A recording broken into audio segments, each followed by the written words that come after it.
Cars Channel News and Review Car.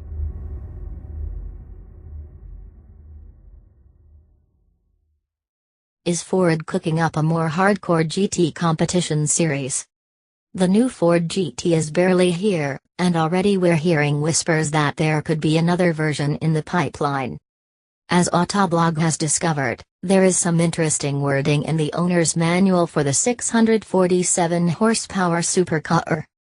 Specifically, there's mention of a rear hatch that's different than the standard hatch, shown below.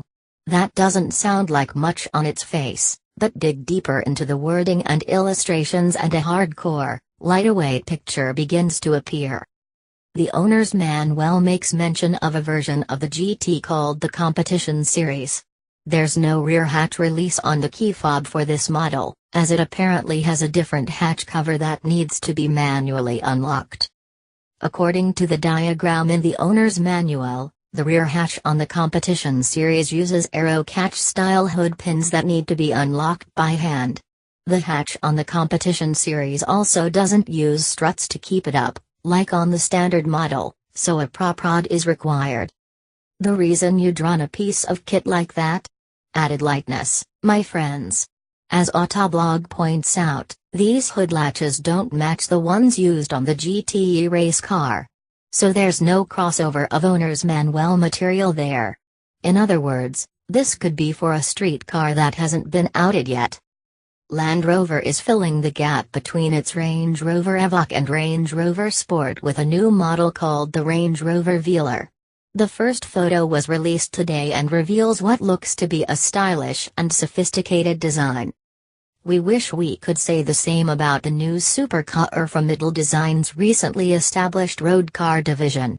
The design is meant to be a blend of GT and track car, but the result is far from cohesive. Ford has provided the first glimpse at its redesigned Fiesta Street. Unfortunately, the automaker still hasn't revealed plans for the latest Fiesta family in the United States. You'll find these stories and more in today's car news, right here at Motor Authority. Land Rover teases Range Rover Velar ahead of Geneva debut. The body is made from carbon fiber and wrapped around an aluminum and carbon fiber internal structure also found in the Audi R8 and Lamborghini Huracan. Also borrowed from those more mainstream supercars is a 5.2-liter V10. Eagle Design hasn't revealed the power figure but says the engine produces enough to deliver 0 to 62 miles per hour acceleration in 3.2 seconds and a top speed of 205 miles per hour. The Volkswagen Group-owned firm will build just 5 of the cars, which it will target at collectors. Buyers will be able to fully customize the cars via a number of upgrades, including some performance-boosting mods. The Geneva Auto Show starts March 7. To learn about some of the other vehicles appearing, head to our dedicated hub. Sure, it can be had with glitzy 21-inch wheels and all-season tires, but few things outside the Mercedes-Benz G-Class, Land Rover Range Rover, and Jeep Wrangler can go where this Lexus can go. In case you were wondering, the Escalade is a body-on-frame SUV as well with real four-wheel drive and low range. The difference is, it doesn't have the off-road chops thanks to its slower ground clearance and lack of true off-road hardware. It's more intended to get you through that winter blizzard or tow the horse trailer back from the racetrack. According to Ram, the Power Wagon's designers wanted to create a visual connection between the 1500 base treble and the 2500 base off-roader. Like the smaller truck, black is a dominant trend. Aside from the billet silver Ram badge on the nose, the grille surrounds, bumpers, and wheel arches wear an anodized black look. It's commanding, especially with one of the truck's lighter shades of paint. But the designers didn't stop with bumpers and grills. The headlight bezels are black, while the rear taillights have a smoked look. And of course, prominent black decals on the carryover hood, at the front of the bed, and along the bottom of the doors, all removable at no additional cost. Let other drivers know what's up. The G650 Landau also features the running gear of the G500 4x4 squared, complete with pumped fenders made from carbon fiber and high-riding portal axles that deliver almost 18 in of ground clearance. Power, meanwhile, comes from Mercedes' familiar twin-turbocharged 6.0-liter V12, rated here at 621 horsepower and 738 pound-feet of torque. Those numbers match what the engine delivers in the G65 from AMG. Pricing hasn't been released but will almost certainly exceed the $225,925 starting price of the G500 4x4 squared, the most expensive G-Class currently on offer.